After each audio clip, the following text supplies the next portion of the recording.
गुजराती लोग बैठे हैं, गुजरात का उदाहरण देती हूँ। रानी नायिका देवी 12वीं शताब्दी में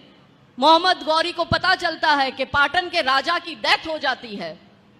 तो मोहम्मद गौरी आबू की घाटी पर अपनी सेना लेके आता है और अपने सैनिक, अपना जो दूत है उसको बोलता है, क्योंकि इन लोगों में तो महिलाओं को कमजोरी माना गया है, हमारे धर्म में नारी शक्ति कहा गया है, इनमें क्या कहा गया है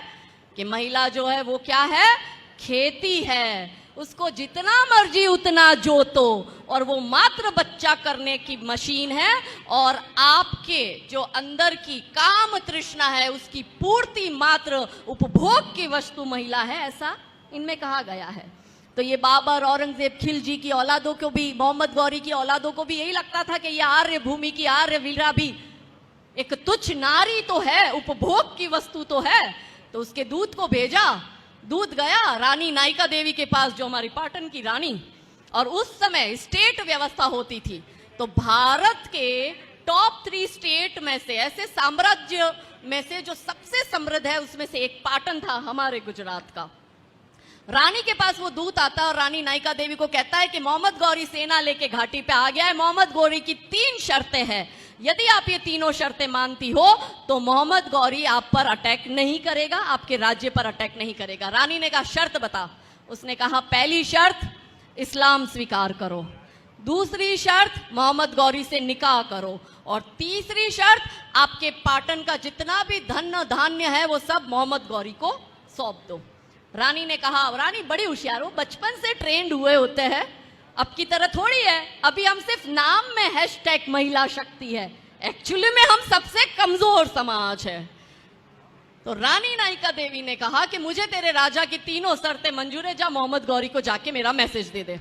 रानी ने बुलाया अपने सेनापति को और कहा चल मुझे बता कितने हाथी है, कितने घोड़ा है, कितने सैनिक अभी लड़ने को तैयार है, और आसपास कि कितने राजा अभी हमारे साथ जुड़कर युद्ध करने को तैयार है, क्योंकि उस समय भी MOU होता था, संधिया होती थी कि किसी एक राजा पर अगर अटैक होता है तो आसपास के जिससे संधि हुई है वो उसी समय उस युद्ध में शामिल होगा। सेनापति कमजोर, वो डर गया, उसने रानी को कहा, हमने रानी लक्ष्मीबाई की कहानी तो सुनी कि रानी पीछे 1857 में अपना छोटा सा बच्चा बांधकर युद्ध लड़ने अंग्रेजों से गई, मगर रानी नायिका देवी तो 12वीं शताब्दी में छोटा सा उनका बच्चा। सेनापति ने कहा कि आप तो, आपका छोटा सा बच्चा, आप विधवा, आप क्या ही कर लोगी, और उसकी सेना देखो, आपकी सेना देखो, आप तो ये युद्ध लड़ना और जीत भी नहीं सकती।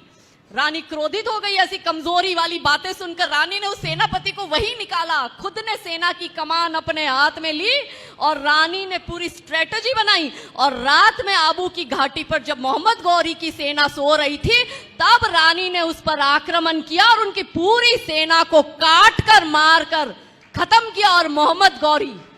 देखता है कि इसने तो मेरी पूरी सेना खत्म कर दी, तो वो अपनी जान बचाने के लिए मोहम्मद गौरी भागता है और रानी के पीछे अपना बच्चा बंधा हुआ होता है। रानी उसके पीछे जाती है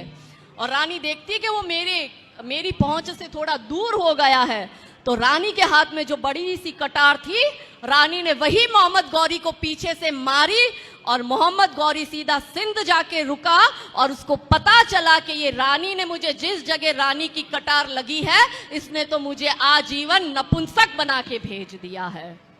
ऐसी थी हमारी योद्धा नारियां। हम इनकी गौरव गाथा सुनाते नहीं, बॉलीवुड वाले इन पे फिल्म बनाते नहीं, माता पिता सिखाते नहीं, स्कूल कैरिकुलम में तो बाबर से लेके औरंगजेब की पीढ़ियां रटवा दी जाती है, तो बच्चियों को रानी नायिका देवी का इतिहास बताएगा कौन?